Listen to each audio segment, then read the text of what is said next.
जैसे ही नीतीश कुमार ने मुख्यमंत्री की कुर्सी छोड़ने का ऐलान किया तो बिहार की राजनीति में यह सवाल उठने लगा कि आखिर नीतीश कुमार अचानक मुख्यमंत्री की गद्दी छोड़ने की बात कैसे कह रहे हैं।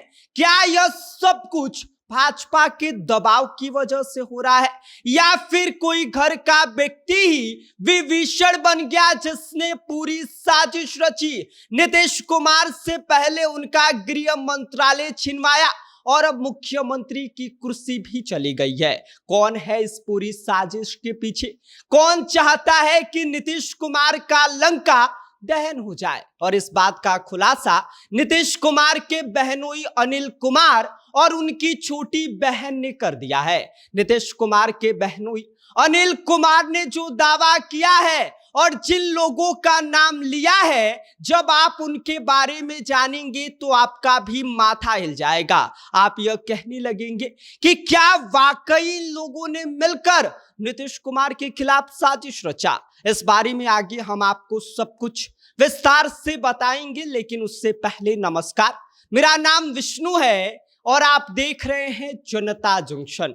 बिहार की सियासत में इन दिनों ऐसा भूचाल आया है कि हर गली चौराहे पर बस एक ही सवाल गूंज रहा है कि आखिर क्या वजह है कि वर्षों तक बिहार की राजनीति की धुरी रहे मुख्यमंत्री नीतीश कुमार अचानक कुर्सी छोड़कर राज्यसभा जाने का फैसला कर रहे हैं। क्या इसके पीछे कोई गहरी राजनीतिक चाल है या फिर पार्टी के अंदर ही कोई एक ऐसा शख्स है जिसने विभीषण बनकर पूरी कहानी पलट दी। जैसे ही खबर आई कि नीतीश कुमार ने 2026 के राज्यसभा चुनाव के लिए नामांकन दाखिल कर दिया है, वैसे ही बिहार की राजनीति में हलचल तेज हो गई। जदयू के कार्यकर्ता हैरान रह गए और इस बात से नाराज भी हो गए। कई लोग खुले तौर पर यह कह रहे हैं कि यह फैसला मुख्यमंत्री नीतीश कुमार का है ही नहीं, बल्कि पार्टी के भीतर बैठे कुछ नेताओं की रणनीति का हिस्सा है। इस पूरे विवाद में अब परिवार की भी एंट्री हो गई है। मुख्यमंत्री नीतीश कुमार के बहनोई अनिल कुमार ने मीडिया से बातचीत के दौरान ऐसा बयान दे दिया है जिसकी वजह से सियासी गलियारों में सनसनी फैल गई है। नीतीश कुमार के बहनोई अनिल कुमार ने साफ साफ ये कह दिया है कि पार्टी में जो कुछ भी चल रहा है उसके पीछे दो बड़े नेताओं का नाम लगातार सामने आ रहा है। पहला नाम संजय झा है और दूसरा ललन सिंह। अनिल कुमार का यह कहना है कि जदयू के कार्यकर्ता खुद इस बात को कह रहे हैं कि पार्टी में जो उथल पुथल चल रही है वो अचानक हुई कोई घटना नहीं है और ना ही ये नीतीश कुमार का फैसला है।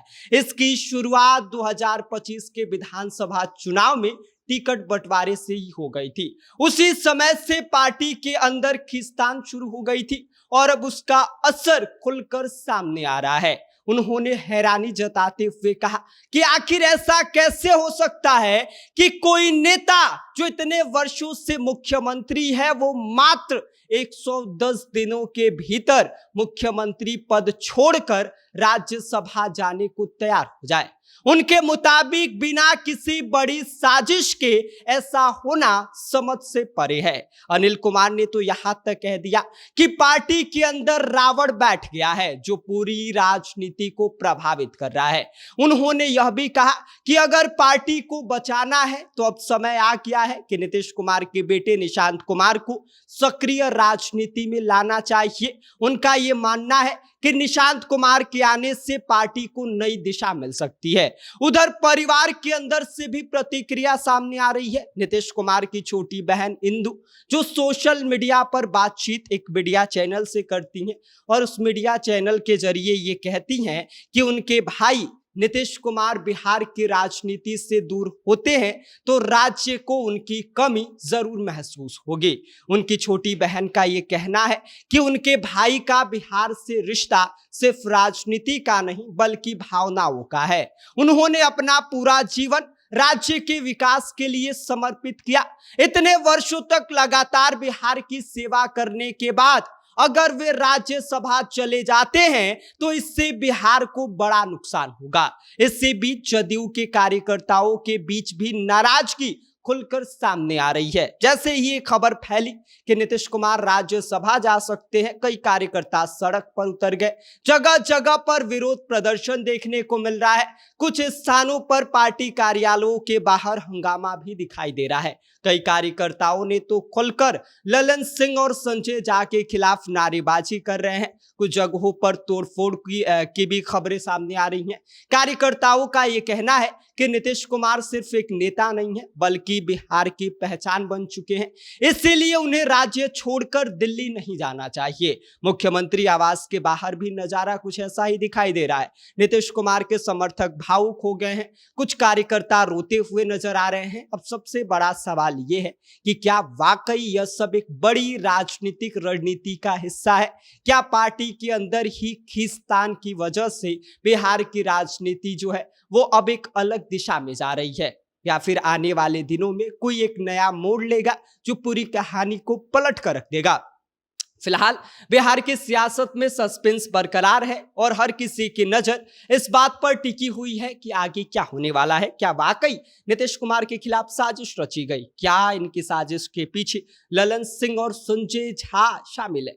क्या उन्होंने ही पहले उनका गृह मंत्रालय उनसे छिनवाया और अब मुख्यमंत्री की कुर्सी से उतारने का इन्होंने काम किया है? क्या सोचते हैं आप इस पूरी खबर पर? क्या कुछ आपकी प्रतिक्रिया है? अपनी राय हमें कमेंट कर दीजिए। आप देख रहे हैं जनता जंक्शन, मेरा नाम विष्णु है।